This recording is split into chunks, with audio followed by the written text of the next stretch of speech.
ازيكم النهارده عاملين ايه؟ يا رب تكونوا بخير وبأحسن حال. أنا النهارده طبعا هعمل الغدا دلوقتي. انا هحط فراخ تستوي وهعمل محشي. يلا بقى على طول عشان ما نتأخر. انا هعمل دلوقتي التخديعة للمحشي. نقطع بقى البصلاية.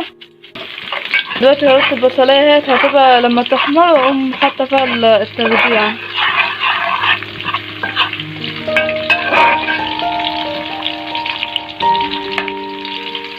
معايا كوباية طماطم.